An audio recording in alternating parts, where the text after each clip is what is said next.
In this video, we'll take a close look at the CL65 AMG from the C216 generation. Then I will discuss what CL65 buyers should look out for in today's market. The CL was based on the W221 S-Class and brought Mercedes right to the cutting edge of design. Gone were the rounded headlights of the previous 215 generation, replaced with sleek styling and flared fenders.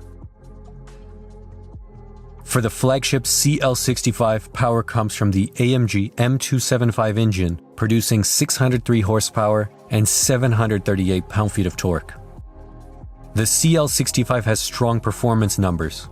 It can sprint to 60 miles an hour in just over 4 seconds and pass the quarter mile in about 12 seconds despite weighing over 5,000 pounds.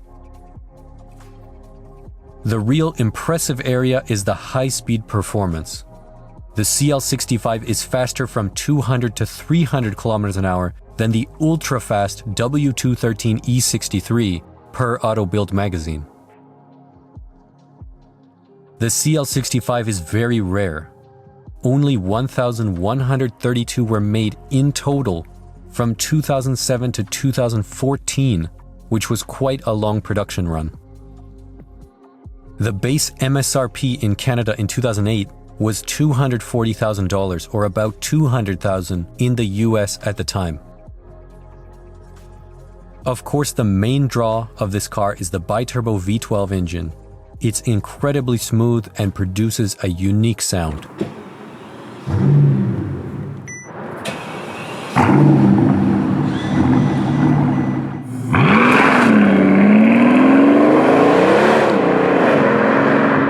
The acceleration doesn't come on as an instant hit, but rather a surge of torque.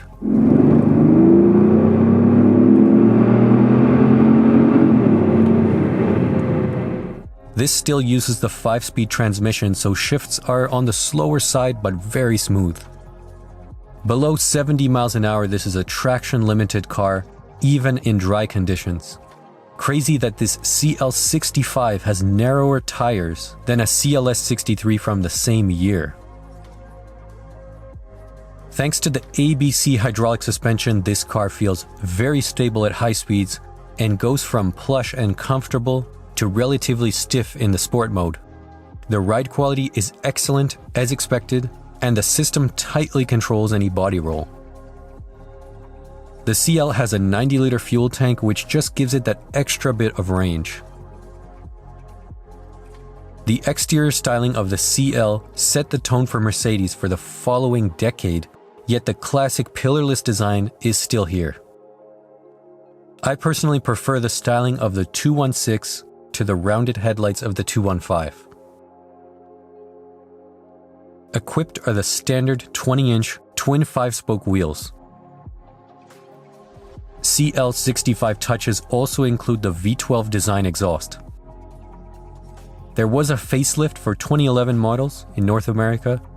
It was subtle, but I'm not sure why they didn't keep the AMG-specific dark headlight housings, so the pre-facelift front end just looks a little bit nicer in my opinion. The interior is very plush as you would expect, soft seats with big bolsters, finished with the 65 exclusive diamond stitch pattern. Compared to a lesser Mercedes, you see the higher standard of quality here. Nappa leather covers basically every surface. Squeaks and rattles are absent. And it has soft closed doors, so no need to slam anything. Some nice touches too, like the carbon trim in this car and the IWC clock. The CL massage is definitely next level compared to an E-Class massage. The owner even integrated Apple CarPlay to the display, and that's something I should look into for my W212. The only option available, at least for Canada, was a Distronic Plus package with blind spot monitoring, which is equipped on this car. Because we have a 65, they included the typical CL options as standard equipment, such as keyless go, dynamic massaging seats, and night view assist. There was a 40th anniversary car offered in 2008 with 40 produced in total. They were finished in a special AMG alubeam silver and an exclusive leather interior. The car we have today also isn't just any CL65. This one includes the walled Black Bison Edition bodywork installed in period. Walled is a popular tuner of Mercedes from Japan, and they definitely add a unique touch to the CL, especially with the striking fenders with the vents and louvers. Another expensive modification are these Brembo GT brakes with massive 405mm discs up front and 380mm at the back. The standard brakes are quite funny actually on the AMG CLs, as they have this combination of two small calipers.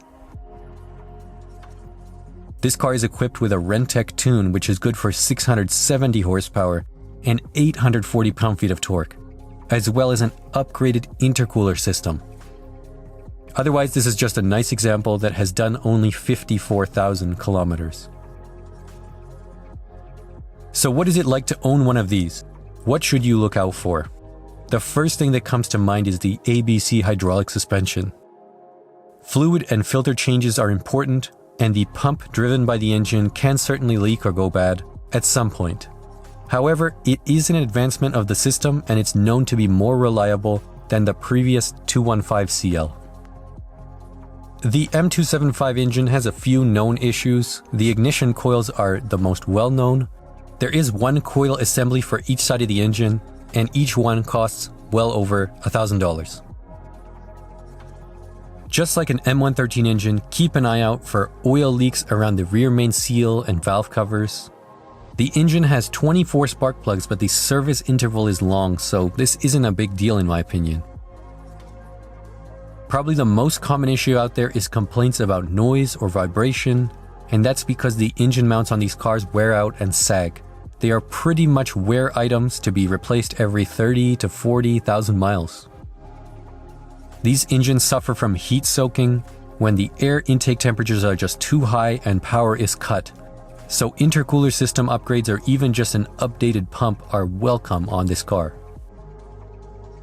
However, this engine is pretty reliable otherwise because it has single overhead cams, fixed cam timing, no timing chain issues, and scored cylinder walls are not common on M275. So compared to say an M157, I think this V12 is completely reasonable to take care of. On the note of comparing to CL63s, the pre-facelift M156 is good of course for the sound and the racing heritage, but for such a heavy car, I think it's actually better suited to the torque of the V12. And in my opinion, the M275 is more special than the M157. Overall, this is a very special car. The only reason why they are maybe even undervalued is because the replacement C217 S65 exists.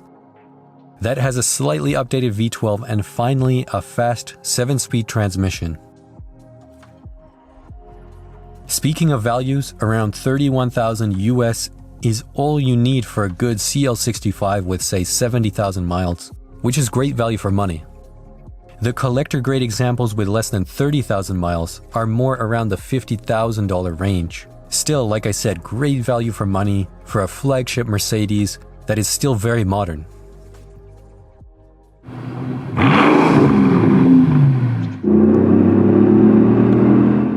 Anyways, that's it for the video. Thanks for watching. If you want to support the channel, take a look at my store. Link is in the description. If you want to see more Mercedes and AMG content, subscribe for more videos like this one.